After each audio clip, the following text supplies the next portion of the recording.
Hello and welcome to Talkernate History, the podcast where we, Matt and Max, talk about works of alternate history scenarios, and history in general.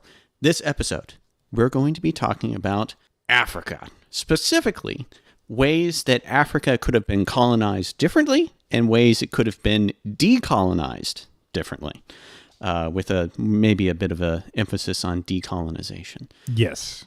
I'm excited. There's some other Africa topics we want to touch on, but this one was chronologically first. So yeah, we were talking a while about doing a Cold War Africa episode, but there was just so much other stuff we wanted to talk about, like, oh, what if it was colonized differently? And, oh, what about Ethiopia and Italy and all this stuff? And then modern day stuff, like, what about the First and Second Congo Wars, et cetera, et cetera. So we decided we would do probably at least 3 episodes about Africa. Maybe not in a row, but, eventually. Yeah. So I'm excited to get talking. And as Max said, we're going to focus a little bit more on the decolonization aspect, but there is one topic that is kind of tangentially related that we want to talk about, which is a really interesting footnote in African history, which is actually the Fashoda incident. Yeah, Fashoda. That's in southern Sudan. Yeah.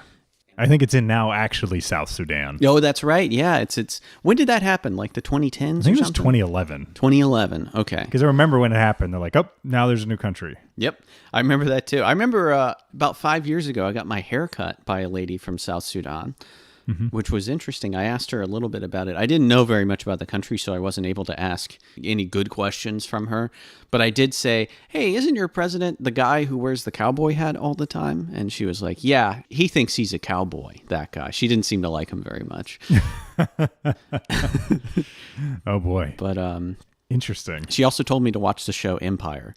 She said it was a really good show, and I did not. I did not follow her advice. So, Fashoda. So, the Fashoda incident it's 1898. It's right after Omdurman. At the time, the French and British kind of had disagreements about who is going to control the Upper Nile Basin. So that's because, like, when you talked about Omdurman, to explain, Sudan was ruled by the Mahdi for a period of time, a figure who caused a populist uprising against the British, controlled Sudan for several years, and then was defeated by the British at that battle. So now there's a power vacuum in Sudan. Yes. And the French, who had colonies in West Africa, were looking to kind of create, almost like a belt of colonies or control across Africa, cutting from the Atlantic over to the Indian Ocean, like to around Djibouti, I guess would be Red Sea. And so they sent out this expedition. It was a pretty small expedition, only a couple hundred people, mostly native soldiers and then a few French officers. Like Senegalese people, I think. Yes, I think so. And the British get wind of this and they try and intercept them, and they meet at a place called Fashoda, which was an old town sort of fort merchant area that had been created years before as a trading area. And the fort was in ruins at the time, but they get there and they make it sound like there was a standoff, like guns pulled and all that, but it was actually pretty amicable. And eventually the French government decided to not pick a fight with the British. And by the way, the British had like 1,500 soldiers there. A bunch of Egyptian guys, I think, came with them. And they had more firepower, more artillery and ships and stuff like that. So ultimately they backed down. The French leave the area, and it creates what you found this really interesting thing out of the Fashoda. What is it? The Fashoda syndrome. The Fashoda syndrome. I was reading this book called The Fate of Africa, which is an excellent work of nonfiction. But they talk about how this Fashoda incident, this incident of France backing down from a head-to-head conflict with Britain, caused people in France to have a chip on their shoulder about this kind of thing when dealing with the British in Africa. And that caused them, even a century later, to do crazy things like, for instance, supporting Jean Bokassa, the Central African Empire guy, because, French influence, and trying to make Mobutu this big figure in Africa because he speaks French. He's a Francophone guy. And like all this weird saber rattling in regard to Africa all these years later. All stemming from Fashoda. From Fashoda. Even Charles de Gaulle, he talked about how one of his big inspirations to join the military and work for French glory was this embarrassment all these years ago. Which is, it's so interesting because it's almost a mere footnote now. But so ultimately, the British and French governments grow closer in the years afterwards. Yeah, the Entente is just a few years later. Yeah. And so, but what if Fashoda goes differently? What if there's actual fighting at Fashoda? Because the effects of this will really ring pretty far. I mean, first of all, the British would win because they had way more men and way more firepower. Yeah. But a war between France and Britain would wreck sort of the idea of an entente, and World War I probably looks completely different, even if it happens at all. Like the balance of alliances would be totally different. Like, I mean, I don't know. France and Germany seem pretty at odds with one another, so maybe France Britain, and Germany, but is Britain going to be more allied towards Germany? Yeah, is it like Britain and Germany versus France and Russia or something like that? Like, what the heck's going to happen in the future? Or is there even a World War I in the first place if there's not a web of alliances tying people in war, at least between Britain and France? Exactly. No, I agree. That's an interesting kind of, what does that look like? So this little incident that was barely, I mean, it was a big deal at the time, but almost forgotten now, really could have changed the face of African and European and world history, frankly, if it had gone the other way, if the French or the British had not been willing to end it peacefully. Like, do the British keep pushing forward? Like, out of Sudan, they go into Djibouti, they take Djibouti. Yeah, that's right. Like, all of French West Africa becomes British. Or the reverse, if the French somehow win. What is it? The French take over Egypt? The Khedivate becomes French. Imagine it's 2022 and Queen Elizabeth is Queen of Djibouti as well. Her list of titles. Yes, her list only grows. Or like they go into the Congo, the British, Or like, let me think of something else here. If there is no Fashoda showdown, if they don't send an expedition down there, and there's no great embarrassment from this dropping of the ball, does France feel the need to exert itself in certain situations around the world? Like they don't have as much of a chip on their shoulder, maybe. I don't know. No, that's a good question. I mean, do they handle things differently, or do they get more with the British if they don't have this? I feel like it's one of those things. If it wasn't Fashoda, it would have been something else. So it feels that's a good point. Yeah, because I mean, France has there's many events in its history which lead to the way France acts today and yesterday. I like France. France seems like a good country, great culture and everything, but some of their foreign policy decisions are just kind of puzzling to me. Like, we need to keep doing atmospheric nuclear tests because we need to prove how powerful of a country we are. You know? Well, there's always been, especially from de Gaulle onward, there's been this kind of almost like inferiority complex. Like, we've got to show them that we're a great power too still. Right. And to a certain extent, I mean, it's true. I mean, if you compare Germany and France, France is much more of a powerful country than Germany is militarily. Militarily, yeah. Like France has an aircraft carrier and all this other nuclear stuff. Weapons. Nuclear weapons. What does Germany have? Not that. Aldi. They have Aldi. They have Lidl. They have Angela Merkel. They have Kinder eggs. Yes. Well, they do have a lot of. They're the economic. They have. Oh wait, they don't have Merkel anymore. Merkel's. Yeah, I know. Yeah, well, she's still around though. No, she's walking the cursed earth right now. I think. Yeah. They handed her a shotgun in the book of German statutes and said, you must bring peace to the cursed earth. I love it. What a ridiculous movie. Yeah.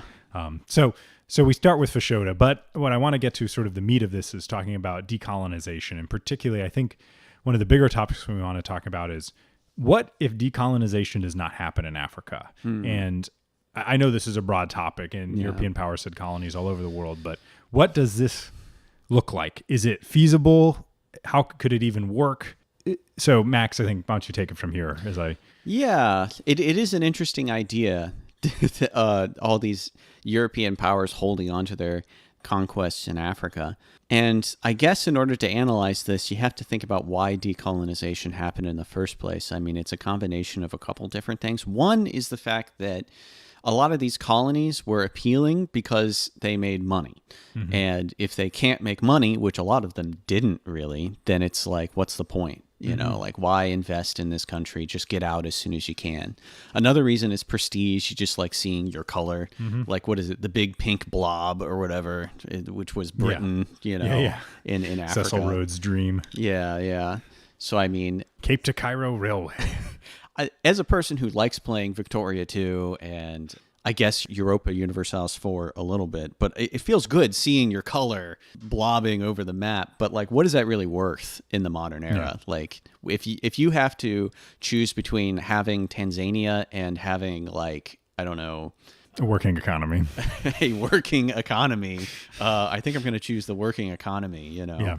Well, I think the way technology has changed stuff is that, and the way we've this sort of post-World War II, the way international trade works is to get something, you don't need to control the territory. Yes. You can just buy it, and that's cheaper, You can be in an economic union with them, or you can Yeah. you can have a cooperation agreement with them. And I mean, you don't get to have your color on the map with But them. do you need that if you're You getting don't. what you want out of it? Yeah, exactly. And a lot of these countries probably brought political difficulty in holding on to them. Certainly. Yeah. Oh my God. We'll get into some political difficulty in holding on to certain African countries later, especially in regard to France. But but I think that the question would it even be feasible in a post World War II environment to try and hold on to African colonies? And I feel like you would be fighting endless guerrilla warfare. Yeah. That would be, imagine, the perfect opportunity for the Soviet Union to send material and support is to, imagine if Britain and France had said, nope, we're holding on to French West Africa. It's sticking around. Britain, we're going to control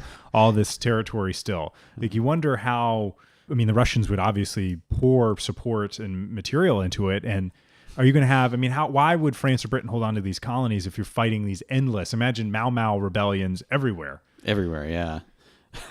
Even in places that are like historically speaking, Ghana, formerly the Gold Coast, was a very amicable transition between the two. But like, imagine just like the entire continent being engulfed in civil war, basically.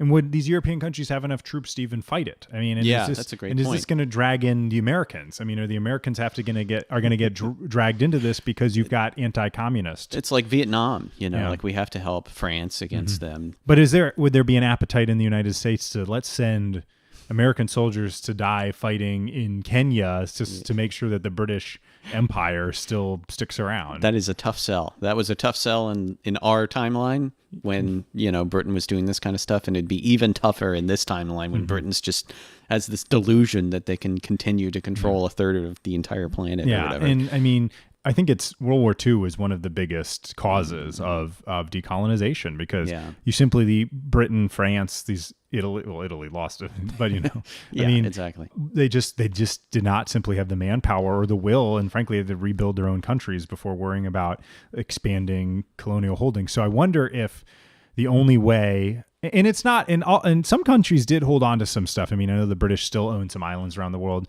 France still has French Guiana. It's a colony. The EU has territory in South America, and it actually technically has territory in Africa because Ceuta and Melilla for Spain one's an island, but one is it's a little spit on the coast. Yeah, it's a city-state on the coast, but they use the euro in French Guiana, so it's crazy. That is absolutely nuts. That's where the European Space Agency is based out of. I had no idea. Wow. Because it's safer to launch a rocket from there over the Atlantic than it is. Yeah. Also, it's near the equator, which is really important too. As yeah, exactly. All the Guineas are around the equator, aren't they? No, that's not true. Yeah. New Guinea though is not pretty New low. Guinea. Well, New Guinea's close-ish to it. Okay. But, all right. But I wonder if I'm talking about this is I wonder is really in the World War II that we know, I don't think colonies can exist afterward. I feel like World War II has to not happen. Yeah, we saw what happened with I think a good example of this is Portugal. Portugal was not involved in World War II. And maybe partially because they weren't involved in World War II, they held on to their colonies the longest. It was 1975, before the Carnation Revolution happened. There was a coup, and the new left-wing government, they flew the coup.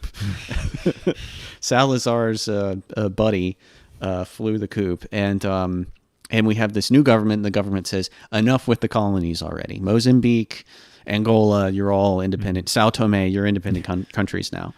The most vicious independence movement, the Sao Tome in Principe, the most violent separation. Oh my God. Well, they've been fighting in both Mozambique and Angola, hadn't they been fighting significant Oh yeah. rebel groups? Yeah, yeah. Which I feel like that would be repeated if Britain and France were trying to do the same thing. Yeah, yeah. So you would see probably the same thing as Portugal, where they keep fighting and fighting and fighting, but it's inevitable. It will happen in the 70s or 80s or something. It's over. It's not a question of can you. It's not if. Like It's at one when. Point, when. Yeah. When is it exactly. going to happen? Yeah. Because even the Portuguese, I mean, yeah, that's right. 75, so 30 years after World War II, and they just, It's crazy to even think about.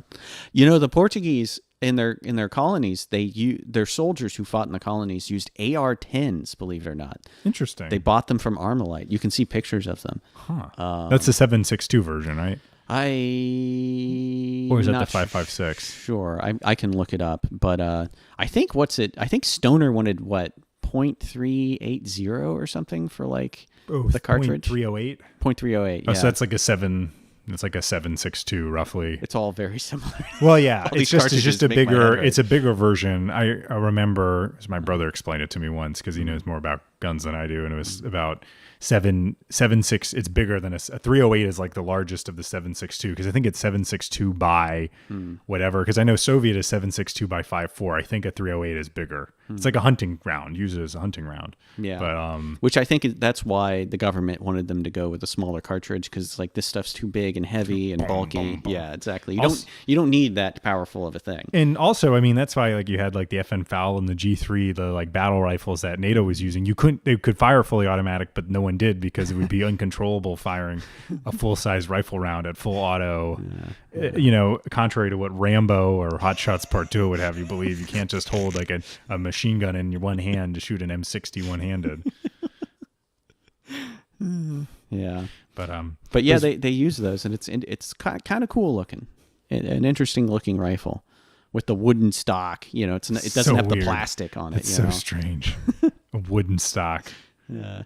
But we need to get back on track. Is that I just don't see it. Just in general, I just don't see this as feasible. I mean, maybe you have some differences. Maybe France or Britain hold on to some countries. Maybe they target some holding on to some territory over the other. Right. I don't know. That does make some sense, because certain places in Africa are insanely rich in resources. Like the Democratic Republic of the Congo has an absolutely insane amount of extremely precious minerals. It's like unprecedented. I think it was described as a geological scandal when people found out. It's like, you've got to be kidding me. So like places like that, oil, Nigeria has an insane amount of oil underneath it. So maybe these big European powers let go certain places that are like, Nyasa land. Do we need that? No, not really. But Hastings Banda. Hastings Banda, who was a bishop in the Church of Scotland, which is insane. And was running his country until he was 99. Nonagenarian. Can you imagine? Crazy. Absolutely crazy, yeah. That'd be like a World War II veteran being president of the United States right now. It's like, Jimmy Carter. Imagine it's like, I first got elected in 2020. I can remember World War II. I wonder how close Biden is to being a World War II veteran. I think he was born in 42 or 43. Okay. He lied, and he was a 4-year-old in World War II. He lied about his age, and he was able to. Oh goodness. But yeah. But you have so yeah, I just think in general there's so many things to trip up. Why would you even want to hold on to these countries? You know, I mean, I hate to say it, like, if you're not making money off these colonies and they're fighting these huge insurgencies, why would you stick around? Which is what happened in real life, which they said it's just not, just not worth it. But I guess something you could think about is, let's enter a world where they have Africa's best interest in mind, but they still want to have colonies. So they're like pouring all these monies into infrastructure and all this stuff to make these better countries. Do you see these African nations becoming like on equal footing with their colonial owners? Like, we're going to bring you into the greater European economic system. That would be interesting. Maybe if there's more investment, maybe that buys off some of the people who would be more readily willing to associate with nationalist causes. It's like, well, look at this, but that would change the complete view of what a colony is. Yeah. And a complete 180 that would have had to have occurred way earlier in time to have a completely different thought Although that could work maybe, but your divergence is going back into like the 1700s practically. Yeah, and what's their benefit? So they can feel good about themselves that they uplifted another nation? Like, no, I don't think so. So let's talk about some specific countries as we delve down. And you want to start with the UK or France? How about UK? I mean, where, you think about what colonies would the UK really want to hold on to? Nigeria, definitely. Yeah, Kenya, maybe. They can't hold on to like Egypt, and Sudan is not far behind that. Or maybe just parts of Nigeria. I mean, you don't have to take the whole thing. Like something. Biafra. Yeah, Biafra. Biafra. Jello Biafra. Queen of Biafra, yes. Elizabeth II. No, Elizabeth I. She's the first queen of Biafra. Yeah, she's not the second. Yeah. Just like in Scotland. No, there's no Queen Elizabeth II, only Queen Elizabeth. Okay, yeah, we get it, Alex Salmon. But that's something crazy about Nigeria is that it's so ridiculously big and it's so many different people and languages and religions. It's like, to a certain extent, why is this even one country, Like... So yeah, you could just split up the colonies and just take the best parts and be like, no, this is sovereign British clay, but the rest of it you can do whatever you want with. Interesting. But like examples of that, like let me think. Egypt, we're gonna keep our Suez Canal, and we're gonna keep the whole country too as well. Yeah. Well, I know that Egypt wasn't technically a British colony, wasn't it? A protectorate. There was a king of Egypt that was deposed in a coup. Yeah, he did like ridiculous things. What was his name? Farouk, I think. Farouk, right? Yeah, that's it. Yeah. He like left on his yacht with like cases and cases of gold and diamonds and stuff. As deposed leaders often want to do. You think maybe Kenya, maybe Nigeria, parts of it. But is there really a reason for Britain to hold on to the Gambia? The Gambia. The precious Gambia. Yeah. The country that literally follows a river. It's just the river. It's crazy. Enveloped entirely by another country. It really makes me wonder what that state even is. Like what... I don't know. The cities? Like, are there cities? There are a few, I think. Right? Okay. Is an English-speaking country surrounded by a French-speaking one. Right near a Lusophone one. Yeah. Yeah. Oh my God, that too. Just like the mix of languages is absolutely crazy. Mm-hmm. And the religions, like this is a Catholic country and this is a Protestant country right next to each other, It is kind of interesting how that is. So yeah, I don't know if the British, and do the British really want to, is there really a taste to keep the colonies? They gave up India. I mean, in some ways you could make an argument that India was a more valuable colony in some ways than a lot of the African ones. The jewel of the empire. It was the emperor of India sort of thing. And India has a role to play in African decolonization. I mean, when Indian soldiers were used throughout the empire, a lot of times they would interact with native Africans or natives of whatever nation they're being deployed to, and they would spread these ideas of like there is an alternative to Britain. They would say like we have this thing called the Indian National Congress and we're going to get our independence soon, and the same thing can happen for you. So that played a role. That using these soldiers in these wars caused a mixing of cultures and caused a mixing of this idea of getting rid of the British. Yeah, exactly. We both hate the British. So I don't know. I just don't see the British having much appetite. When Britain's dealing with all these economic problems post-war, do they have any sort of appetite to hold on to these colonies unless they really want to stay part of Britain? And I don't think any of them expressed. I know some stayed colonies longer than others, but Yeah. Some couldn't wait to get out. I mean, look at Pakistan and India. That's like 47, 48, and right after World War II. As soon as possible, pretty much. Ghana, that was, I think, 58, 56, something like that. Something interesting, too, about actually the British colonies, too, is the fact that they, unlike the French and unlike the Belgians and a bunch of other people, they actually allowed natives to join the government. So there were like ministers and, it wasn't like they were running themselves or anything, but there were actually African-born doctors and lawyers in places in British colonies, which were not the case in, many other places. That was sort of the British idea was we want to turn some of our best colonial subjects into British subjects. So Gandhi went to studied law in England. That's right. Yeah. I mean, they would send the best and brightest of like the civil service would go to Oxford or Cambridge, or they would at least study for a term in England. I mean, they did that. I mean, people of the wealthier people in African colonies would go study medicine medicine or law or economics in England or in other places. And the whole idea was to bring them into like the Anglosphere and make them have an investment in having the British Empire around. And ultimately, a lot of those people picked up on ideas of maybe we want to be independent. So yes, that was an eventuality that was bound to happen. Mm-hmm. So I just don't see the UK. What reason would it? And even then, is Britain really going to keep fighting into the 80s, 90s, 2000s to hold on to colonies? I mean, and the thing too is that this also will require a huge change in social policy. Because we've talked about how Europe, this is general thought, at least in Western Europe and Southern Europe, parts of Southern Europe, that, it's these kind of welfare states. They're capitalist, but also semi-socialist. Mixed economies.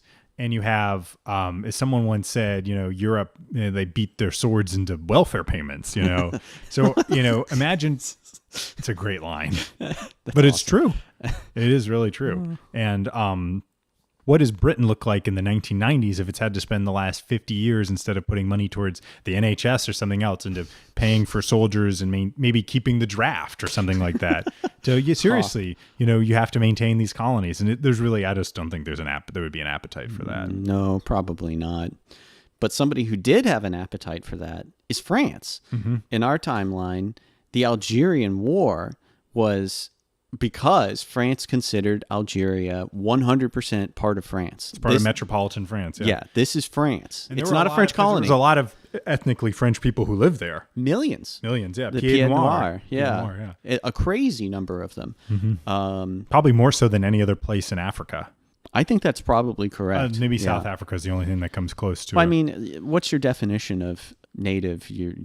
Like the Boers, they're not British people. They're something else, So, I mean, Dutch. Do they count or are they natives? They've lived there since like the 1600s or something crazy like that. So, I mean, I don't know. But yeah, I mean, tons of them. And like they fought the war in Algeria, and it was just this horribly vicious. And it toppled one French government. I just think a France that tries to hold on to its colonies again is going to face a lot of the same issues: guerrilla warfare. If they have to fight, imagine it's 1995 and the French are still fighting insurgents in Algeria. Well, they're fighting insurgents in Mali and places like that. But that's different. The France has this very interventionist policy when it comes to its former colonies, which is fascinating. Like I remember that Francois Hollande, this like bland socialist, when Mali's about to collapse, he orders the French Foreign Legion in to protect. And it harkens back to what you said before. France has this very interesting and sometimes idiosyncratic foreign policy. Yeah. Like it has this idea of protecting Chad, Mali. Multiple times they went into Chad to protect it from the Libyans. Like their former colonies, they have, which is funny, they use French francs, which the French don't even use them anymore. Yes. The good old euro, which is as of whenever it gets posted, but as of right now, when we're recording this, the euro and dollar basically are at parity, which is crazy. Something I never thought was going to happen. That's one frustrating thing, is that we'll record something and then in the process of editing, like something will happen. Like for instance, in the Sliders episode, we mentioned the Georgia Guidestones, that monument with the weird stuff on it, and it was like it got blown up. And it got blown up the other day, and it's like, oh man. But that's how it is. Jerry O'Connell, did he do it? Did he? Oh my God. Nah. Oh my goodness. Nah, man, it was John Rhys Davies. I got a new guidestone for you. Everything I say is right. Well, let's get back to it. But I just think France, I just don't see them. Why would they, same thing as Britain and in general, why would they want to spend these resources when they can still be involved in these countries without having to rule them directly? Yes. So like there's the French Union, the idea that when all this decolonization was happening, Charles de Gaulle made it clear. He said, you guys can leave and you have two choices. You can either leave on bad terms and we will never help you again and you're left in the lurch, or you can leave and be part of the French Union and we'll come in and help you and we'll give you economic assistance and we'll do all this stuff for you if you like do X, Y, and Z. You promise to keep speaking French and you do this and you make these reforms. And don't become British. And do not under any circumstances speak English. For the love of God, please do not. It's very important. Or else the great asparagus will be very angry at you. Yes. Have you seen, there's a picture of him, I think, walking in Paris in 44, like in August 44, when they liberated Paris, and he's like walking down the street. And I know he was quite tall, like 6'4", 6'5", which would be very tall even now. Yeah. He looks like he's walking with a bunch of children. It's like he's walking and all these like little people are walking by him, and here's this gigantic. Maybe they did it intentionally to make him look even grander, even bigger. Which is something I could believe, because that is definitely a De Gaulle thing. But it is ridiculous. How what's the context? Is he with generals or just with? He's the just French walking people? with the people. With He the was a man people, of the okay. people, of course. Yes, of course. Yes, the great father. Mon Marshal. No, but it's really The other Marshal, not Piton. yeah, exactly. But let's get again.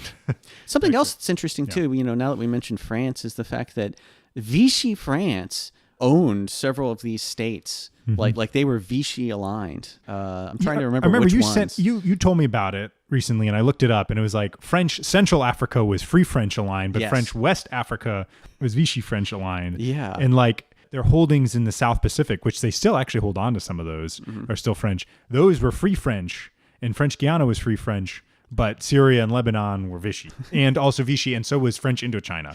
And whatever the name of that island off of Canada that France owns. Saint Pierre and Miquelon. Yeah, that was Vichy. And because of that, convoys had to go super far around it because they had radar stations there, and they were like telling Nazi submarines like, "Oh, there's a thing on the way" or whatever. So like they had to like bypass it. So they would run these colonies way up north and way down south around it. Oh, and Martinique was Vichy, because remember, we found that there was a paratrooper battalion, independent one, the U.S. formed, that the thought was they were going to jump on Martinique. They would be like used as an assault force on it. Yeah, a fake paratrooper regiment that they It wasn't fake. It was real. I mean, it later became real. It later became real, yeah. But they sent out fake cables to try to fool the Germans into thinking we were going to take Martinique and stuff. And their emblems are really cool. One of them's like a spider, and I think another one's like a scorpion or something. Like they look awesome. Yeah. I They almost save up all the best emblems for the fake units.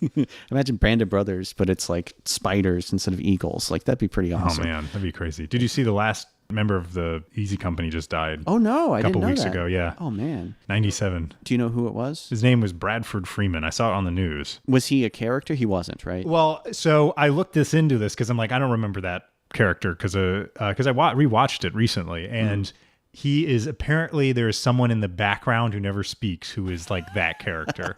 Huh. So, but yeah, imagine the instead of the screaming eagles, the screaming spiders. Do spiders scream? I don't know. You're about to find out. Yeah.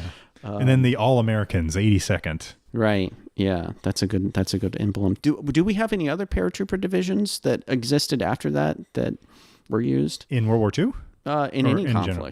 So we have the 82nd and 101st. Although Or- the 86th, the or no 101st is conflict. the 101st keeps the airborne, but it's actually air mobile. Air mobile. I worked with someone who was a veteran of the Iraq War, who and I said, "Oh, airborne paratrooper." He's like, "No, air mobile." Huh. Okay. Okay. So yeah, it's air mobile. So they're helicopter borne, although I guess some units of the 82nd are still paratroopers. Interesting. I think the Russian VDV is like that, the VDV.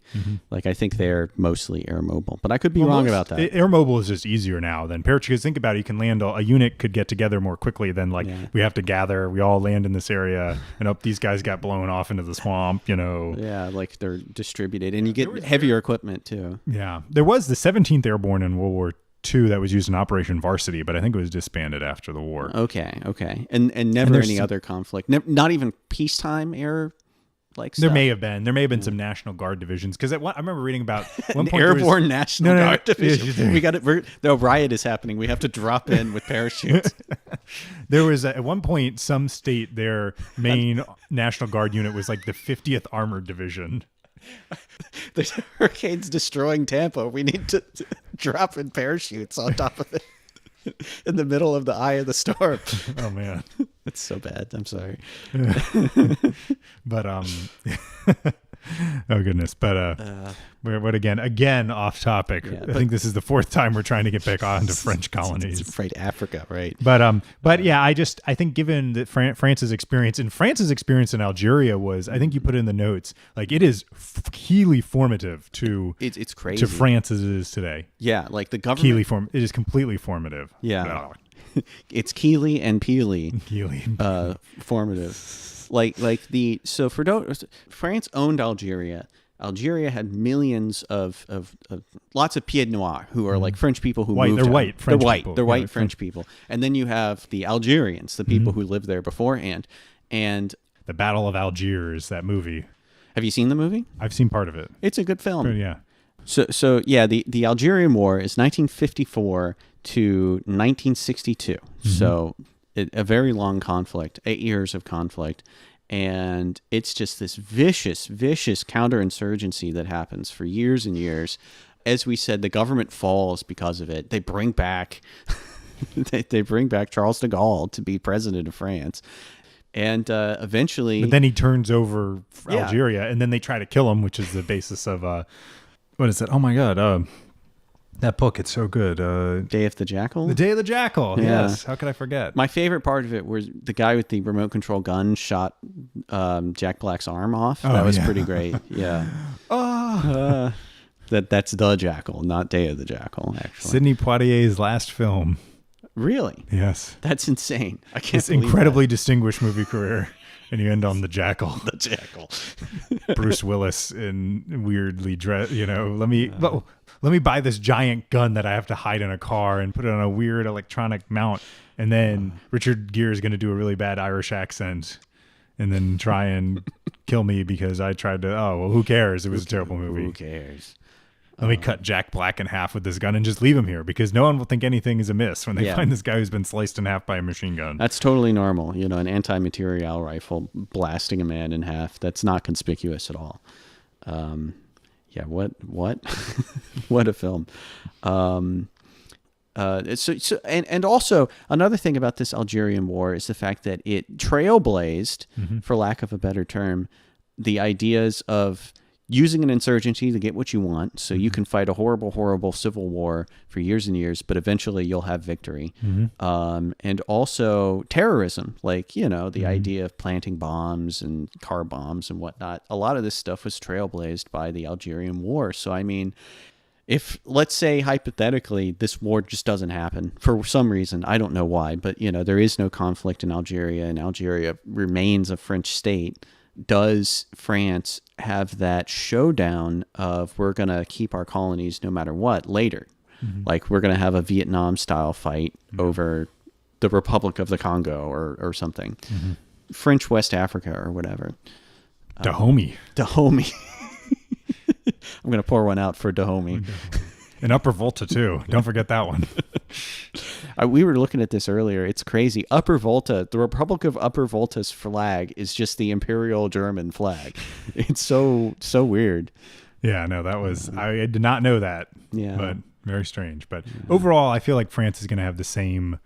Would be like for Britain, there's just not a good chance of it happening. And it also, extended conflict like that gives the hard left or the hard right probably an opportunity to take over in France because there's probably going to be a lot of dissonance over that. That's an excellent point. Yeah, and the far left and the far right have shown themselves to do this kind of thing in the past in France. So that makes a lot of sense.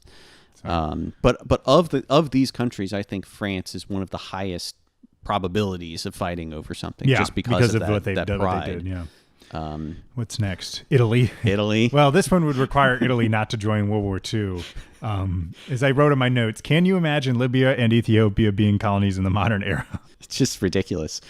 I mean, it just doesn't seem like that would, I mean, I just don't see because that would require a huge change in history. Italy not being involved in World War II. We've got Mario Haile Mariam here. Who else? Luigi F. Workey here. Yeah. I mean, it would. Max helped me find using the Wayback Machine these alternate history travel guides. Yeah. And one of them involved like Ethiopia never leaving Italy as a colony, and it's like set in the 1990s, and it's talking about going there, and it's like Addis Ababa has like all the latest fashion houses from Milan are there and stuff like that. It's just I just don't see Italy holding on because I don't think their grip on Ethiopia wasn't that great anyway because it was a very short period of time that they controlled it. In Libya, I think there'd been issues too. So again, I just see the same, even more so for them than a country like the UK or France. Why invest all this blood and treasure into holding on to a colony? And there's the money aspect too, because, like these colonies are definitely not a moneymaker.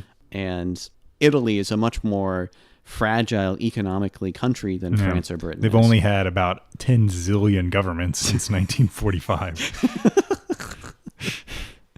Yes. It must be, they must have had like 40 prime ministers or 50 prime ministers. It's unreal. It's crazy. It's even worse than Japan, and Japan's ridiculous. Like Shinzo Abe, God rest his soul, was the longest ruling prime minister, and he was only prime minister for maybe like 9, 10, 12 years. And that was over, like, spread out over a couple times in office. At least 2 times, I think. Yeah. I think he was prime minister for Twice. 1 year, and then again for like a long period of time, something like that. Then they went through a period, I remember, from like 2007 to like 2012 it was, where they had like, it was, you couldn't even do, well, who was it? We couldn't even keep track of who the prime minister of Japan was. And they're almost all the same party. They're like all the liberal Democratic Party, but it's just, for some reason, there's just internal fighting all the time getting rid of people. Liberal Democrats, more like liberal fascists. The liberal Social Democrats, social fascists. the liberal democratic order. Oh no.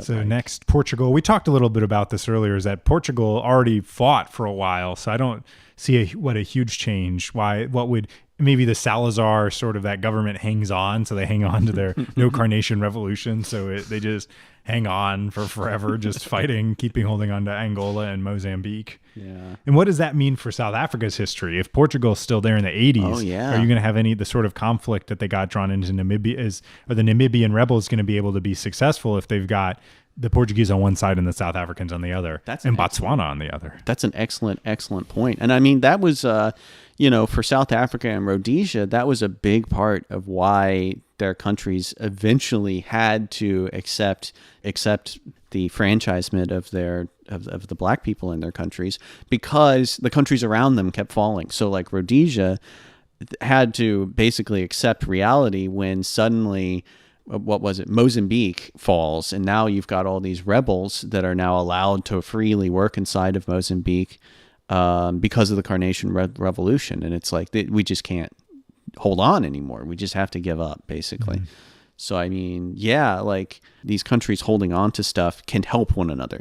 There is a domino effect when they fall, but when they're around, they can stop rebel groups from working across the border against each other. So that maybe who knows how that affects the South African apartheid regime, or interesting. But let's see, Belgium. Oh my God, Belgium even attempt to hold on to the Congo. Why? Don't just don't, Belgium.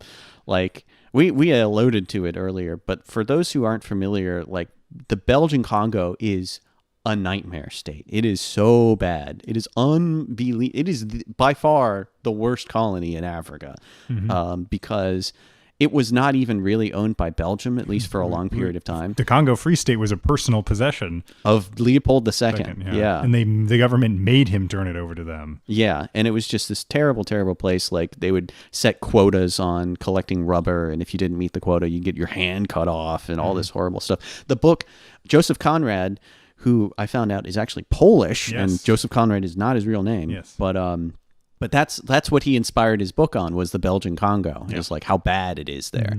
Heart of Darkness. Heart of Darkness, yeah.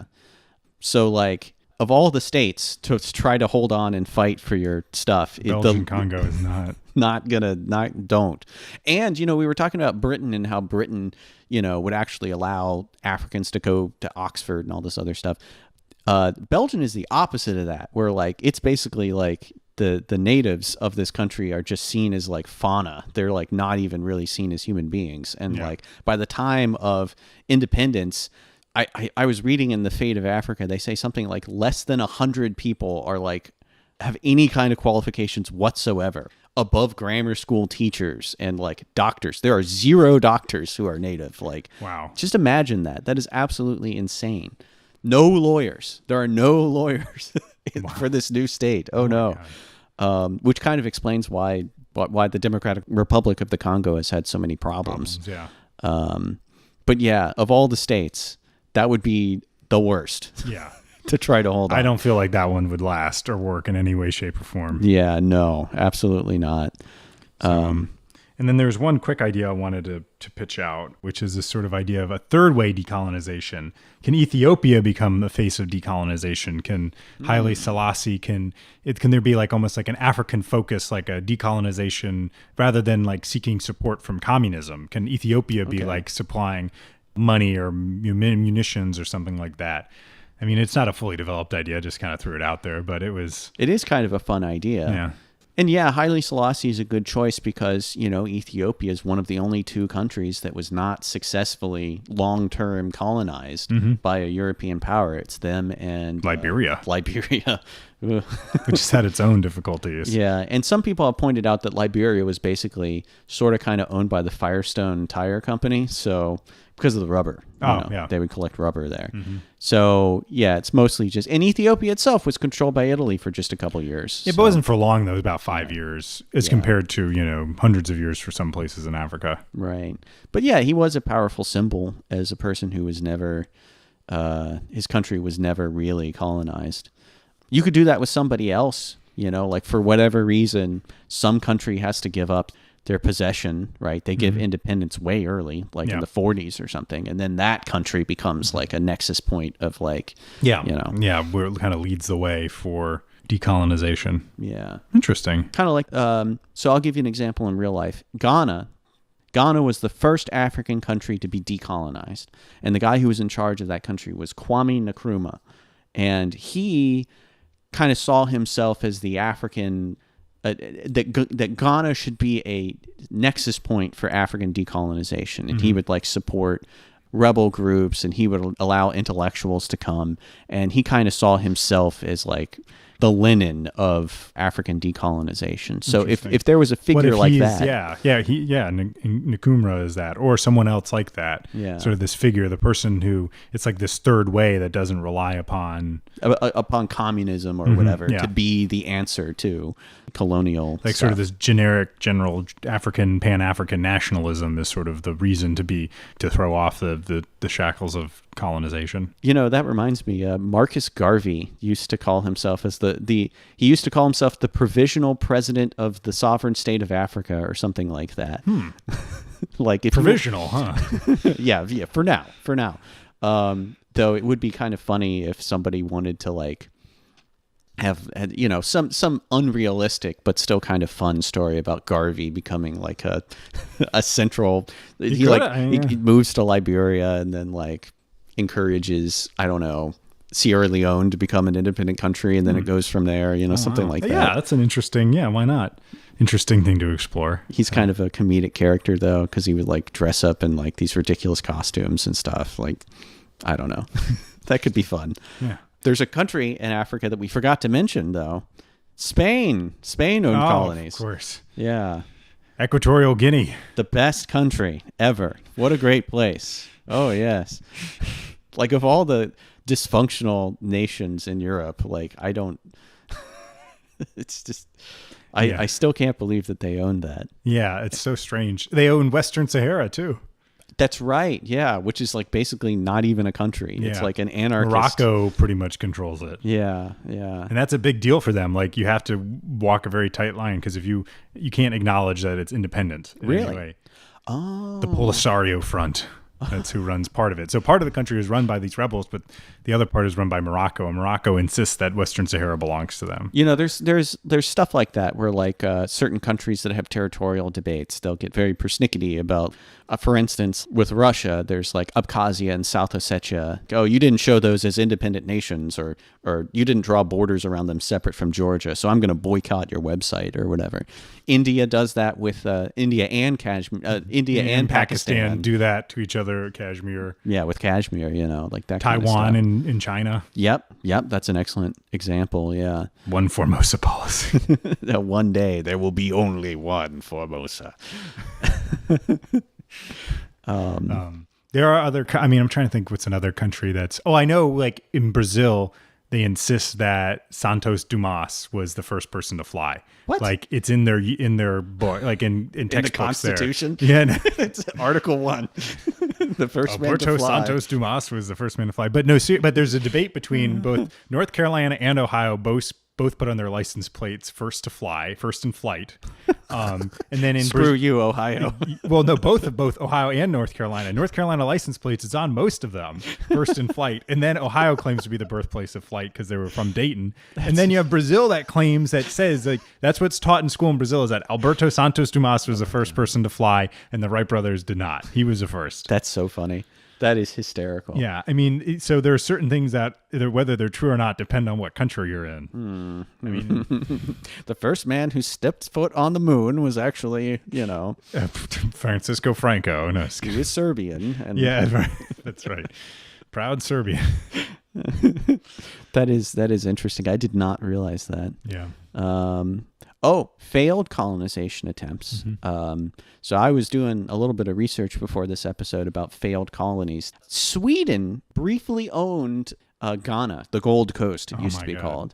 And so did Denmark and Portugal as well. Portugal was the first, I think in like the 1600s or something.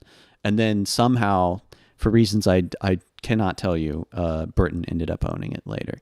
But there was the Coronian. We talked about that. The Duchy of Courland had some like forts around Gambia. It's like, why? Which is what? Is that Lithuania these days? Latvia. It's mostly Latvia. Yeah. Okay. Yeah. This Latvian dukedom owned like a fort on the mouth of the Gambia. It would be fun if that was still an independent country today. Exactly. Well, the Virgin Islands were Danish. Really? Up until we bought them in 1917, right? Hell 17. yeah, that's awesome. I love it. What a good purchase, I'll tell you. That's right. Well, it brought us Kelsey Grammer, so exactly. it was worth every penny. What if Kelsey Grammer was like Mads Mikkelsen or whatever? He was in like all these Danish dramas and TV shows and stuff. Like, think about it. Kelsey is a proud American. What if Kelsey Grammer was in the Hideo Kojima video game Death Stranding? Think about it. The possibilities are truly endless out there. And when I think of Africa, okay, I think of, the people and, the beautiful, everything's great. I also think of plants. Africa's got some interesting plants. One plant that is not from Africa, cubeb. Cubeb is actually from Java, I believe. So it has nothing to do with Africa whatsoever. But it is a primary ingredient in throat discs, which is just an excellent lozenge. It's small brown discs, which you then chew up, and it makes your throat feel better. My throat feels a little raw after all this talking we just did, so I think I'll actually pop a throat disc after this. Nice. And I encourage all of you to do so as well. You can go to their website. Or else. You'll kill me. I don't think the advertiser will like that very much. No, just... And I encourage you all to go there. It is www.throatdiscs.com. That's DISCS.com. Like Discworld, not like a 3¼ inch floppy disk kind of disk. So yeah, check them out. Maybe get something if you're interested. But enough about the throat discs, and I guess we should, wrap up this episode. Yeah.